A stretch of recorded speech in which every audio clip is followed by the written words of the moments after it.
हर एक जीव की सुख की चाहना होती है। हम सब चाहते हैं हमें सुख मिले,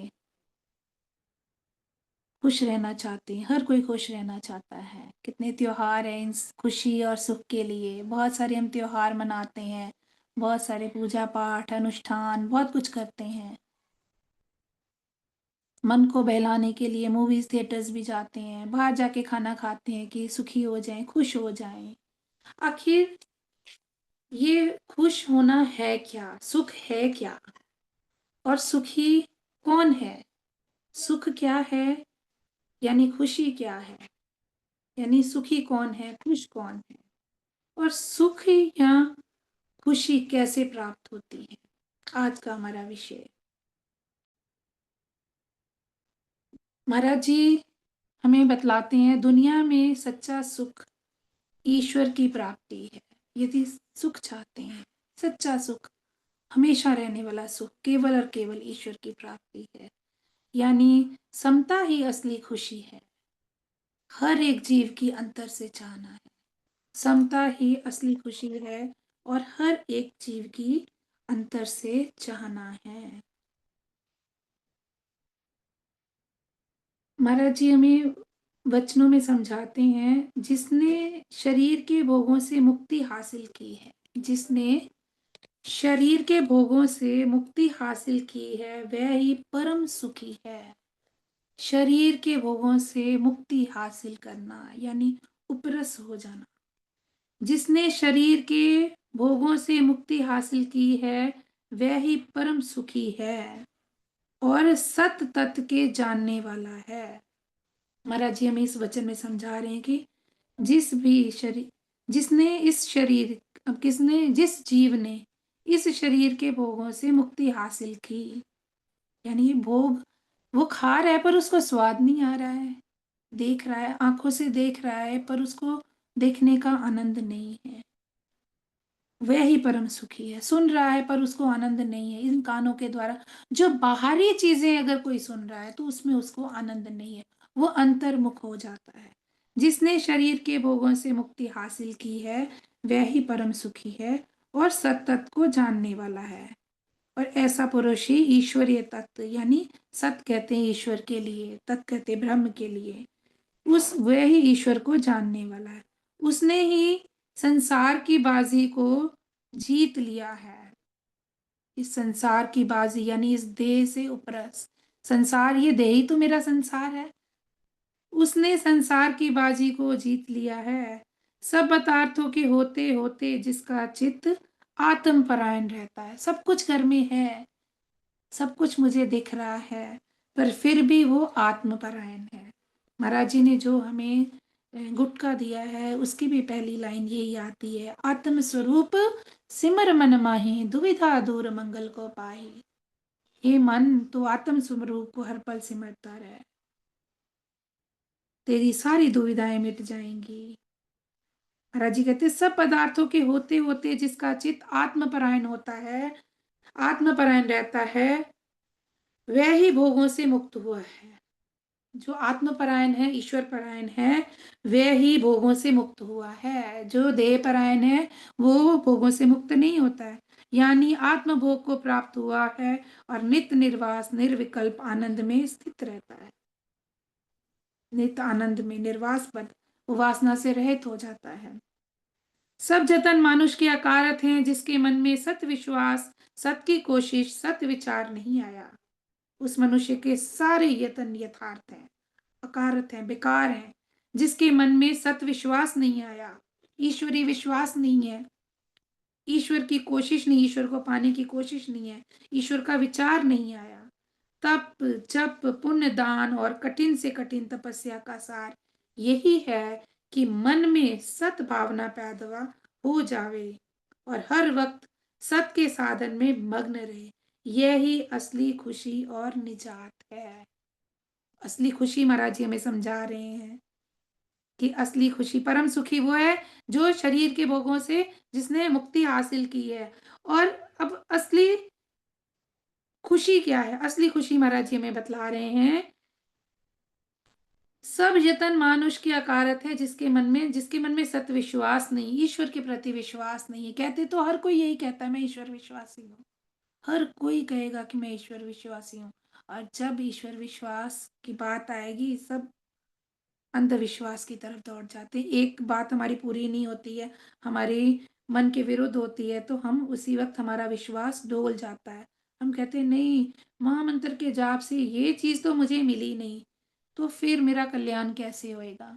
यानी हर वक्त हमारे जीव के अंदर कोई ना कोई कामना बनी रहती है। ये कामना ही सही मायने में दुख का कारण होती है। जितने भी, इसीलिए महाराज जी कहते हैं, उठ रे गुणिया कर विचार, दुख का रूप सकल संसार। ये संसार दुख का रूप ही तो है। हमने इस दुख से ऊपर उठना है। ऊपर हम कैसे उठेंगे? जब हमने, महाराज जी कहते हैं, जब तेरे अंदर सत विश्वास, सच्ची कोशिश, सत का विचार आएगा, तब तू इस दुख से उठकर तू असली खुशी को पा सकेगा। जितने भी हम तप जप करते हैं, पुण्य दान करते हैं, कितनी तपस्याएं संत महात्मा करते हैं, इन सब का सार ये है कि मन में सत भावना पैदा हो जावे। ऐसी भावना पैदा हो जावे कि हर वक्त ईश्वर में ही मन लीन रहे। हर वक्त खाओ तो ईश्वर के लिए, पहनो तो ईश्वर के लिए, सब कर्म मेरे ईश्वरमय हो जाएं। हर वक्त, जो हम कहते हैं ना सर्वव्यापक, जब महामंत्र का जाप करते हैं सर्वव्यापक, तो जब मेरे अंदर ऐसी भावना हो जानी चाहिए कि मुझे हर एक के अंदर ईश्वर दिखना चाहिए, सर्वव्यापक, वो कल्याण की मूर्ति मुझे दिखनी चाहिए, तब मैं, तब ये जीव सही मायने में खुशी को प्राप्त होता है, खुश हो जाता है ये जीव।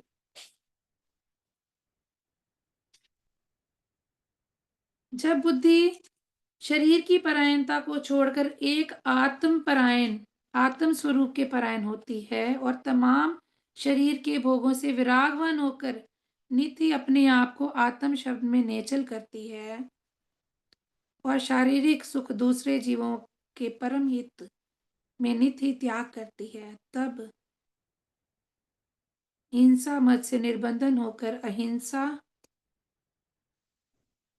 शुद्ध स्वरूप आत्म शांति को प्राप्त होती है। यही अवस्था परम सुख है। परम सुख के बारे में महाराज जी कहते हैं, जब बुद्धि शरीर की परायणता को छोड़कर, देह परायणता को छोड़कर वो आत्म परायण होती है, सारे शरीर के भोगों से विरागवान, उपरस हो जाती है सारे शरीर के भोगों से, नित्य ही अपने आप को आत्म शब्द में हर वक्त मंत्र के जाप में लीन रहती है, नित्य ही अपने आप को आत्म शब्द में नेचल करती, हर वक्त उठत बैठत प्रण को धारी, एक पलक न विसरे सतरूप मुरारी। और शारीरिक सुख, जितने भी अपने सुख हैं, वो दूसरों को अर्पण कर देती है, और परम हित, दूसरों का हर पल हित में ही त्याग करती है, दूसरों को सुख देने की कोशिश करती है, तब हिंसा मत से निर्बंधन होकर अहिंसा शुद्ध स्वरूप आत्म शांति को प्राप्त होती है। यही अवस्था परम सुख है। अगले वचन में महाराज जी हमें समझाते हैं, वासना की गिरफ्तारी ही परम दुख है। वासना की यानी इच्छा की गिरफ्तारी ही परम दुख है। भगवान कृष्ण भी कहते हैं कि भोग से मिलने वाला सुख क्षणिक होता है, भोगों से मिलने वाला सुख क्षणिक होता है, जबकि त्याग से स्थायी आनंद प्राप्त होता है। अगर हम त्याग करते हैं किसी भी चीज का, हर एक चीज का, यदि हम त्याग, हमारी त्याग की प्रवृत्ति बनती है, तो हमें हमेशा रहने वाली खुशी मिलती है। महाराज जी कहते हैं, वासना की गिरफ्तारी परम दुख है, और वासना की पूर्ति यानी निवृत्ति ही परम सुख है। तमाम जीव वासना की पूर्ति की खातिर नए से नए कर्म करके अपने आप को जकड़ रहे हैं, परंतु वासना निवृत्त नहीं हो सकती। सारे जीव जितने भी अलग अलग तरह के कर्म, कितने हम कर्म करते हैं कि हमारी वासना यानी इच्छाएं पूरी हो जाए। अनेकों कर्म हम केवल और केवल इच्छाओं की पूर्ति के लिए करते हैं, कि हमारी इच्छाएं पूरी हो जाए। ये ही माया भ्रम जाल असगा है, हमारी इच्छाएं पूरी नहीं होती हैं। एक इच्छा होती है, एक इच्छा पूरी होती है तो उससे अनेकों इच्छाएं जन्म ले लेती हैं। यही यही इच्छा हमारे लिए दुख का रूप बन जाती हैं। महाराज जी की वाणी में भी आता है, सुख को खोजत खोजते जीव जुनी बहु पाए, मंगत माया मोदर नित आत्म सुख विसराए। ये जो इच्छा है ना, यही हमें ईश्वर से दूर कर देती है। बार बार बार बार वासना की गिरफ्तारी ही, इसीलिए महाराज जी कहते हैं इच्छा की गिरफ्तारी ही परम दुख है, और वासना की पूर्ति यानी निवृत्ति ही परम सुख। तमाम जीव वासना की पूर्ति की खातिर नए से नए कर्म करके अपने आप को जकड़ रहे हैं, परंतु वासना की निवृत्ति नहीं हो सकती, इच्छाओं की पूर्ति कभी भी नहीं होती है। यही माया भ्रमजाल असगा है, यही माया भ्रमजाल है। जो मानुष कर्म फल द्वंद भोग में वासना की पूर्ति चाहते हैं, सुख दुख लाभ हानि यानी कर्म फल द्वंद में इच्छाओं की पूर्ति चाहते, वह महज मूढ़ से भी मूढ़ है, मूर्ख हैं वो लोग जो कर्म फल द्वंद में इच्छाओं की पूर्ति चाहते, क्योंकि इच्छाएं तो पूरी होती ही नहीं है, इच्छा कभी भी पूरी नहीं होती है हमारी। इसीलिए तो कहते ना, आशा करे बंदे दियां होंदियां ना पूरियां, कार वाला कहंदा मेरे हाथ सोनी कार होवे, ते कार वाला कहंदा आसमान ते उडार होवे। जे कार होवे तां पैंदियां ना पूरियां, आशा कदे बंदे दियां होंदियां ना पूरियां। ये इच्छाएं कभी पूरी नहीं होती हैं, क्योंकि कर्म फल द्वंद की तब्दीली ही वासना को फैलाती है। इस आसक्ति में पूर्ण आशावादी समझना अधिक अज्ञान जड़वाद का निश्चय है। ऐसे अद्भुत जीवन चक्र को निर्मल भाव से समझ करके ही अपनी निर्मल उन्नति का यत्न करना चाहिए। महाराज जी कहते हैं इसको तो निर्मल भाव से समझ, ऐसे ये कैसा अद्भुत जीवन है। इच्छा पैदा होती है, पूरी कर लो और इच्छा पैदा हो जाती है, कैसा माया का चक्कर है ये। जितनी इच्छाएं पूरी करते हैं और बढ़ती जाती है, एक इच्छा एक दुख, दो इच्छा दो दुख, अनेकों इच्छाएं तो दुख ही दुख। ऐसे अद्भुत जीवन चक्र को निर्मल भाव से समझ करके ही अपनी निर्मल उन्नति का यत्न करना चाहिए, जिससे जिससे पूर्ण आशावादी पद प्राप्त होवे, जो कि वास्तविक हर एक जीव की चाहना है। इच्छा रहित होना ही परम सुख है। परम सुख क्या है? कि हमारी कोई भी इच्छा ना रहे। इच्छा रहित होना ही परम सुख है, और इच्छा सहित होना ही परम दुख है। जब तक इच्छा का कारण, अब इच्छा का कारण क्या है? इच्छा का कारण कर्तापन अभाव नहीं होता, तब तक कर्म फल द्वंद की आसक्ति जो इच्छा का विस्तार रूप है, इससे असंग होना अति कठिन है। जब तक इच्छा का कारण कर्तापन यानी मैं करता, सब कुछ मैं करने वाला, मैं खा रही हूं, मैं पी रही हूं, मैं बोल रही हूं, मैं सेवा कर रही हूं, ये जो भाव है ना, यही जब तक इच्छा का कारण कर्तापन, ये कर्तापन का जब तक अभाव नहीं होता, तब तक कर्म फल द्वंद की आसक्ति, कर्म फल द्वंद की आसक्ति जो कि इच्छाओं का विस्तार है, ये जो कर्म फल द्वंद की आसक्ति है, इसी से ही इच्छाएं बढ़ती जाती हैं। तो इससे ये कठिन, इससे असंग होना बहुत ही कठिन है। जब तक अंतर में सत्स्वरूप का अनुभव होता है, तब बुद्धि तमाम शारीरिक कर्मों से निर्बंधन होकर के निकर्म स्वरूप आत्मा में निश्चल होती है।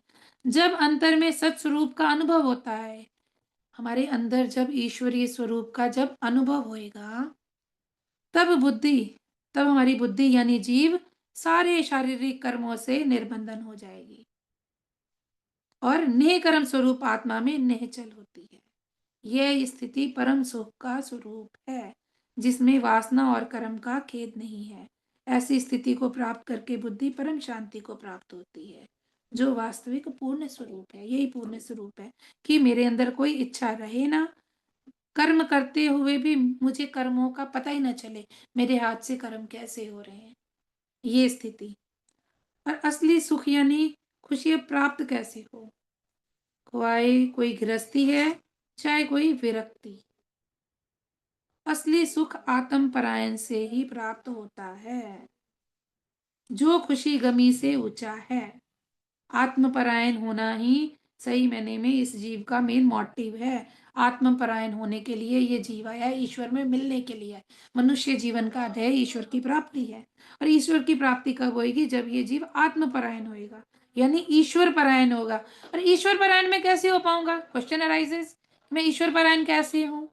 जब मेरे अंदर गुरु का विश्वास आएगा, जो मुझे गुरु ने शिक्षा दी है, जब मैं गुरु की शिक्षाओं के ऊपर चलूंगा, उस तरीके से सत्पुरुषों की पूजा करूंगा। महाराज जी कहते, सत्पुरुषों की पूजा यही यथार्थ ज्ञान, मंगत तिनकी सीख से पावे साचा नाम निधान। सत्पुरुषों की पूजा यही यथार्थ जान, मंगत तिनकी सीख से पावे साचा नाम निधान। नाम का भंडार, खजाना मुझे मिल जाएगा। किससे मिलेगा?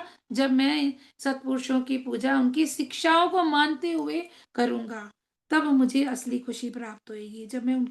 जब मैं सत्पुरुषों की शिक्षाओं को मानने लगूंगा, तब मेरे अंदर गुरु परायणता आ गई। इस मिनट में गुरु परायण हो गया। जब मैं गुरु परायण हो गया, जब मैं उनकी बातों को मानने लगा, गुरु की बातों को मानने लगा, फिर मैं ईश्वर परायण होते होते आत्म परायण हो जाऊंगा। जो खुशी गमी से ऊंचा, मालिक के कुल का कानून सबके वास्ते बराबर है, सबके लिए। भले ही कोई अमीर है, भले ही कोई गरीब है, जितनी मर्जी संपदा है, उसके कानून एक ही है। ईश्वर का कानून सबके लिए एक है। उसने, क्या है उसका कानून? हर एक जीव पैदा होता है, फिर बचपन, फिर जवानी, फिर बुढ़ापा, अंत में मृत्यु को हासिल होता है। हर एक के लिए यही कानून बनाया है ईश्वर ने। हर एक को वही दाल रोटी ही खानी है। हर एक के लिए ईश्वर ने यही कहा कि तू सत की संपदा इकट्ठी कर, ये झूठी संपदा तेरी साथ नहीं जाने वाली। अगर तू सच की संपदा इकट्ठी कर रहा है, तो तू समझ ले कि तू सच्चा सुख इकट्ठा कर रहा है। इसी से तुझे सच्ची खुशी प्राप्त होगी। जो सतमार्ग की तरफ जाएगा, वह शांति को प्राप्त होगा, और जो अभिमान वश होकर उपद्रव करेगा, वह परम दुखी होवेगा। अगर ये जीव सतमार्ग की तरफ, यानी ईश्वर के बतलाए हुए रास्ते की तरफ जाएगा, तो वह शांति को, यानी सुख को पा जाएगा, जो कि हर एक जीव की चाहना है। सच्ची खुशी को पाएगा। और जो नहीं करेगा, उपद्रव करेगा, उनके खिलाफ काम करेगा, ये उनके बताए हुए रास्ते पर नहीं चलेगा, तो परम दुखी होएगा। अगर कोई अपना कल्याण चाहे, तो सबसे पहले अपना आचरण पवित्र करे। अगर अगर ये जीव अपना कल्याण चाहता है, तो सबसे पहले अपना आचरण पवित्र करे, यानी स्वार्थ जीवन में पवित्रता प्राप्त करे। कितना स्वार्थी है ना जीव। हर एक कर्म, जो भी कर्म करता है, कोई ना कोई इच्छा करके, स्वार्थवश होकर ये जीव कर्म करता है। अपने घर वालों की सेवा भी स्वार्थवश होके करता है। आज मैं इनकी सेवा करूंगा, तो कल को ये मेरा पालन पोषण करेंगे, कौन मेरा ध्यान रखेगा? ये ख्याल आता है, हर एक को आता है। कभी ईश्वर है मेरे लिए, कोई बात नहीं जी, कुछ नहीं होता मुझे, ये स्वभाव कभी नहीं आता है। हम हर पल देह परायण होकर रहते हैं। जो बंदा देह परायणता में है, वो दुखी है। जो ईश्वर परायण है, वो ही सुखी है। बगैर स्वार्थ बुद्धि के परमार्थ निर्वास पद को प्राप्त होना कठिन है। स्वार्थ, महाराज जी कहते हैं, बगैर स्वार्थ शुद्धि के, जब तक अपने स्वार्थ की शुद्धि नहीं होती है, तब तक निर्वास पद प्राप्त होना कठिन है। यानी सेवा करनी बहुत जरूरी है, क्योंकि जब ये जीव सेवा करता है ना, तभी वो स्वार्थ साधन से दूर होता है। इस वास्ते हर एक मनुष्य मात्र के लिए यथार्थ यत्न यही है कि सांसारिक रीति में विचरते हुए अपने जीवन को मर्यादा अनुकूल व्यतीत करे। सांसारिक रीति, संसारिक कर्म करते हुए मर्यादा में जिए। घर में सब कुछ है, बहुत कुछ है घर में, पर खाना मर्यादा में ही चाहिए। ऐसा ना हो कि कल को मैं बीमार हो जाऊं, तब मैं छोड़ूं। तब तो वे परवश होकर किया, जबरदस्ती ईश्वर ने करवाया। सब कुछ होते हुए मैंने उतना ही ग्रहण करना है जितना मुझे जरूरत है, जितना कि मेरे सेहत के लिए मुनासिब है। मर्यादा का जीवन व्यतीत। सांसारिक रीति में हर एक मानुष मात्र के वास्ते यथार्थ यत्न यही है कि सांसारिक रीति में विचरते हुए अपने जीवन को मर्यादा अनुकूल व्यतीत करे, तो उसको निर्मल बोध, निर्वाह शांति प्राप्त होनी सहज है। बुद्धि हर वक्त इंद्रियों के दोषों में आसक्त होकर, अति भोग विकार में संयुक्त होकर शारीरिक उन्नति और आत्मिक उन्नति दोनों को नाश कर देती है। जब ये जीव इंद्रियों के भोगों में, ये जो बुद्धि है ना, इंद्रियों की भोगों में आसक्त होती है। कभी इमेजिन करें जैसे खाने का ही बहुत लालच आ गया, जीव इंद्री हमारी ललचाने लगी, बहुत ज्यादा खा रही है, तो क्या होएगा? गैस बनेगी, बीमार हो जाएंगे। इस वास्ते कहते हैं इंद्रियों के भोगों में समानता हासिल करना ही शुद्ध आचरण है। अपने इंद्रियों के भोगों में समानता हासिल करना ही शुद्ध आचरण है। ज्यों-ज्यों अपने आप में बुद्धि दृढ़ता पकड़ती है, ज्यों-ज्यों बुद्धि यानी जीव दृढ़ता से इन वचनों को पकड़ेगी, कि विचार करेगी कि मैंने इंद्रियों को मर्यादा में रखना है, संयमित यापन करना है। ज्यों-ज्यों अपने आप में बुद्धि दृढ़ता पकड़ती है, त्यों-त्यों अंतर्विषय संतोष को प्राप्त होती है और नित ही पवित्र विचार संयुक्त होकर अत निर्मल कर्म को धारण करती है और परम सुख को प्राप्त होती है। सिर्फ देखिए, हमने अपनी इंद्रियों को ही संयम करना है, अपना संयमित जीवन बनाना है। इस संयमित जीवन बनाने के लिए ही हमें महाराज जी ने 5 नियम दिए, सादगी, सत्य, सेवा, सत्संग और सत्सिमरन। अगर हम इन इन बातों को धारण कर लेते हैं तो हमारा कल्याण हो जाता है, हम सच्ची खुशी को प्राप्त कर जाते हैं। सार निर्णय ये है कि वासना का अधिक बढ़ना असली परम दुख है। इच्छाओं का बढ़ना ही दुख है और वासना से निवृत्त होना ही असली शांति और धर्म है। निर्वाह स्वरूप केवल एक आत्मा है और तमाम संसार वासना का ही जाल है। ये जो संसार दिख रहा है, ये जो मेरी देह रूप संसार है, ये ही इच्छाओं का जाल है। ऐसा निर्णय विचार करके अपने जीवन को जो सही रक्षक बनाना चाहते हैं, वे इस वासना की निवृत्ति का यत्न करें और आत्मपरायणता में दृढ़ता धारण करें। यह ही निश्चय असली कल्याण के देने वाली है। यही निश्चय हमारा असली कल्याण को देने वाला है। तो हम सबको चाहिए कि हम सच्चा सुख पाने, सच्ची खुशी हासिल करें और आत्मपरायण होने की कोशिश करें। हर पल हमें आत्मपरायण होने की कोशिश करते रहना चाहिए। ओम ब्रह्म सत्यम सर्वधार।